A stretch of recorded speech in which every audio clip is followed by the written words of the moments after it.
వారం రోజులు 10 రోజుల్లో అందరూ కూడా వివిధ హాస్పిటల్స్లో గుంటూరుకి సంబంధించి ప్రైవేట్ హాస్పిటల్స్లో చికిత్స పొందుతూ కొంతమంది హాస్పిటల్లో చనిపోవటం, కొంతమంది ఇంటికి వచ్చిన తర్వాత 1 రోజు 2 రోజుల్లో చనిపోవటం జరుగుతూ ఉంది.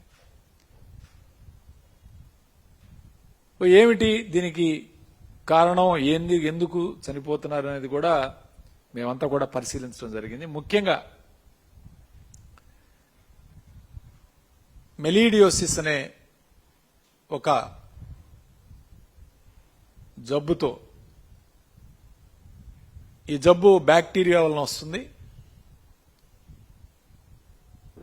బర్కోహోల్డీరియా సూడోమలే అనే ఒక బ్యాక్టీరియా. సో ఈ బ్యాక్టీరియా వలన ఈ జబ్బు వస్తుంది. ఈ జబ్బు కంటామినేటెడ్ సాయిల్లో కానీ, వాటర్ నీళ్లు కలుషితమైన నీరు తాగటం వలన కానీ, కలుషితమైన సాయిల్ అంటే భూమిలో ఉండి దీనివల్ల ఈ జ్వరం, కీళ్ల నొప్పులు, అవయవాలు డ్యామేజ్ అయిపోయి వారం రోజుల్లో పూర్తిగా లేవరు ఇలాంటివన్నీ కూడా డ్యామేజ్ అయిపోయి చనిపోవడం జరుగుతూ ఉంది. నిజంగా బాధాకరమైన విషయం ఏంటంటే ఈ గ్రామం నుంచి గుంటూరు పట్టణానికి రోజు కూడా దాదాపు 45 లక్షల లీటర్లు మంచినీళ్లు ట్యాంకర్ల ద్వారా ఒక వ్యాపారం లాగా తరలించే కార్యక్రమం చేస్తూ ఉన్నారు ఈ గ్రామం నుంచి. కానీ ఈ గ్రామంలో నివసించే వాళ్ళు మాత్రం ఒక క్వారీలో ఉన్న గుంతలో ఉన్న నీళ్లు ఓవర్ హెడ్ ట్యాంక్కి తరలించి ఈ నీళ్లు వాళ్ళు ఇంట్లో అవసరమైన వంట చేసుకోవడానికి కానీ, స్నానానికి కానీ ఈ నీళ్లు వాడుతూ ఉన్నారు. తాగడానికి కాదు కానీ ఇంట్లో వాడుకోవటానికంతా కూడా ఈ క్వారీలో, గుంతలో ఉన్న క్వారీలో ఉన్న నీళ్లు ఓవర్ హెడ్ ట్యాంక్ తరలించే కార్యక్రమం చేస్తుంది. చాలా బాధాకరమైన విషయం. ఇది కూడా ఈ కూటమి ప్రభుత్వం వచ్చిన తర్వాత గత 3 నెలల నుంచే నీళ్లు సరిపోక ఈ క్వారీలో ఉన్న నీళ్లు తరలించారని అక్కడ గ్రామస్తులు చెప్తా ఉన్నారు. చాలా బాధాకరం. రోజు లక్షల కొద్ది లీటర్లు గుంటూరు పట్టణానికి, గుంటూరు పట్టణం కూతవేటు దూరంలో 3-4 కిలోమీటర్ల దూరంలో ఉన్న గ్రామం ఇది. ఒక నగరానికి దగ్గరగా ఉన్న గ్రామం. ఈ గ్రామంలో మంచినీళ్లు వ్యాపారంలా చేస్తున్నారు తప్ప ఆ గ్రామంలో నివసించే వాళ్ళకి మాత్రం క్వారీ గుంతలో ఉన్న నీళ్లు, ఆ నీళ్లు చూస్తేనే కనీసం తాగడానికి కూడా భయపడే కార్యక్రమం. ఎందుకంటే అంత దుర్వాసన, కలుషితం అయిపోయి లోపల అన్ని కప్పలు, వివిధ కీటకాలు అన్ని కూడా అందులో ఉన్నాయి. ఆ నీళ్లని ఓవర్ హెడ్ ట్యాంక్, ఆ గ్రామంలో నిర్మించిన పంచాయతీ తరపు నిర్మించిన ఓవర్ హెడ్ ట్యాంక్ తరలించే కార్యక్రమం చేస్తున్నారు. ఇది చాలా బాధాకరమైన విషయం. నిజంగా కూటమి ప్రభుత్వం ఏ విధంగా పరిపాలిస్తుందనే దానికి నిదర్శనం ఈరోజు 30 మంది చనిపోతుంటే ఆ గ్రామానికి మేము వెళ్లేదాకా కూడా ఎవ్వరూ, స్థానిక ప్రజాప్రతినిధులు కానీ, వైద్యులు ఒక 2-3 రోజుల క్రితమే అక్కడ క్యాంప్ పెట్టడం జరిగింది. మేము వెళ్లే ముందు ఎవరు కూడా పట్టించుకున్న పాపాన లేపాలేదు. ఆ గ్రామంలో విలేజ్ హెల్త్ క్లినిక్ ఉంది, సచివాలయం ఉంది.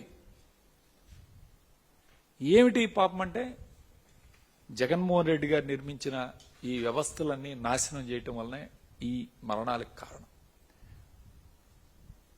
ఒక విలేజ్ హెల్త్ క్లినిక్ లో ఉండి ఒక నర్సు అక్కడ రికార్డ్ చేసినట్టయితే, స్టాఫ్ నర్సు కానీ, పిహెచ్సి డాక్టర్స్ కానీ, సిహెచ్సి కానీ, ఏదైతే ఒక సిస్టమ్ ఉందో విలేజ్ హెల్త్ క్లినిక్ నుంచి పిహెచ్సి నుంచి CHC, area hospital, government general hospital, నిజంగా ఆ వ్యవస్థ పనిచేసినట్టయితే ఖచ్చితంగా ఈ మరణాలు ఎందుకు వస్తున్నాయి అనేది ముందే తెలుసుకుని మరణాలను నివారించే కార్యక్రమం చేసేవాళ్ళు. అలాంటి వ్యవస్థ లేకపోవడం వల్లనే ఈరోజు ఈ యొక్క మరణాలు సంభవించే అనేది మా యొక్క సూచన. ఖచ్చితంగా ఒకటే చెప్తాను, ఈ గ్రామంలో మంచినీళ్ల వల్లనే, ఈ మంచినీళ్లు కలుషితం అయితే మంచినీళ్లు వాడటం వల్లనే, మంచినీళ్లు తాగటానికి కానీ ఉపయోగించే నీళ్లు వాడుకోవడం వల్లనే ఇక్కడ మరణాలు సంభవించేది ఒకటి. రెండోది, దీన్ని ఐడెంటిఫై చేయకపోవటం. బాధాకరమైన విషయం ఏంటంటే ఈ మరణాలని ఇంతవరకు గుర్తించకపోవటం. ప్రభుత్వ యంత్రాంగం కదలకపోవటం, హెల్త్ మినిస్టర్ కానీ లేదా సంబంధిత వైద్య అధికారులు కానీ లేకపోతే అధికారులు కానీ ఎవ్వరూ కూడా దీన్ని పట్టించుకున్న దాఖలు లేకపోవటం, ఈ ప్రభుత్వం యొక్క పూర్తి నిర్లక్ష్యం వల్లనే ఈరోజు ఈ మరణాలు సంభవించాయి అనేది వాస్తవం.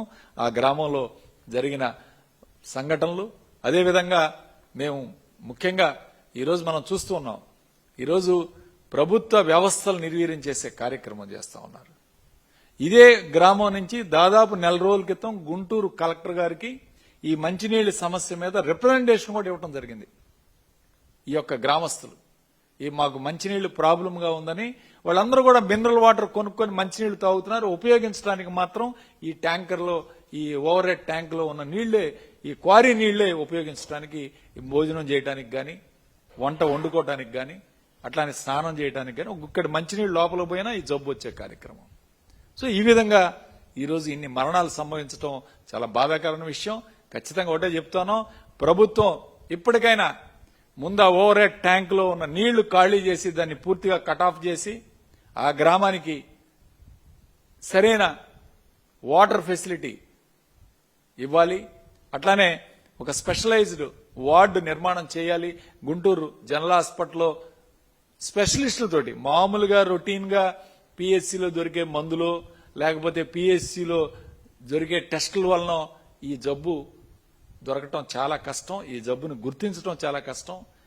హైడీ స్పెషలిస్టులు, ఇన్ఫెక్టియస్ డిసీజ్ స్పెషలిస్టులు మాత్రమే ఇలాంటి జబ్బును గుర్తించగలరు. కాబట్టి ఈ యొక్క గుంటూరు జనరల్ హాస్పిటల్లో ఉన్న ఎమినెంట్ డాక్టర్స్ ని ఎంప్లాయ్ చేసి ఈ యొక్క జబ్బుని నిర్ధారించాలని మేము కోరుకుంటూ, భవిష్యత్తులో మరణాలు సంభవించకుండా కఠిన చర్యలు తీసుకోవటం, బాధితులు ఎవరైతే ఉన్నారో వాళ్ళకి నష్టపరిహారం చెల్లించే కార్యక్రమం ఈ ప్రభుత్వం చేపట్టాలని వైఎస్ఆర్ కాంగ్రెస్ పార్టీ తరఫున మేము డిమాండ్ చేస్తున్నాం. అదేవిధంగా మేము ఒకటే చెప్తున్నాం, ఆ గ్రామంలో మద్యం ఏరులై పారుతా ఉంది, కానీ గుక్కడి మంచినీళ్లు దొరకట్లేదు.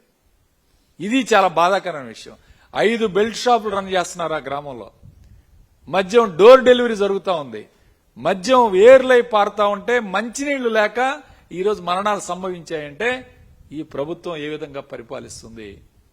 నిజంగా దారుణమైన అంశం. గుంటూరు పట్టణానికి 4 కిలోమీటర్లు ఉన్న ఒక గ్రామంలో మంచినీళ్లు దొరక్క ఈ మరణాలు, మంచినీళ్లు లేక ఈ మరణాలు సంభవించాయంటే ఎంత బాధాకరమైన విషయం ఒకసారి ఈ ప్రభుత్వం గుర్తించాలని చెప్పి తెలియజేస్తూ, అట్లానే వ్యవస్థని ఈరోజు ప్రభుత్వ మెడికల్ కాలేజెస్ని ప్రైవేటీకరణ చేయటం, ప్రభుత్వ వ్యవస్థలన్నిటి కూడా, ఆరోగ్య వ్యవస్థలన్నింటినీ కూడా నిర్వీర్యం చేయటం, ఆరోగ్యశ్రీ నిర్వీర్యం చేయటం, ప్రభుత్వ మెడికల్ కాలేజీలని వాళ్ళ ప్రైవేట్ పీపీపీ మోడ్లో వాటిని ప్రైవేట్ భాగస్వామికి అప్పచెప్పటం, ఆరోగ్యశ్రీని తొలగించే కార్యక్రమం చేసి ఇన్సూరెన్స్ కంపెనీలకు ఇవ్వటం, ఈరోజు ప్రజా ఆరోగ్య వ్యవస్థలన్నింటినీ కూడా ఈరోజు చంద్రబాబు నాయుడు గాలికి వదిలేశాడు. ఈ ప్రభుత్వం గాలికి వదిలేసింది. కాబట్టి ఈ మరణాలన్నిటికీ ప్రభుత్వం పూర్తి బాధ్యత తీసుకొని చనిపోయిన వాళ్ళ కాంపెన్సేషన్, భవిష్యత్తులో మరణాలు జరగకుండా తగిన చర్యలు తీసుకోవాలని చెప్పి కోరుకుంటూ వైఎస్ఆర్ కాంగ్రెస్ పార్టీ డిమాండ్ చేస్తాం.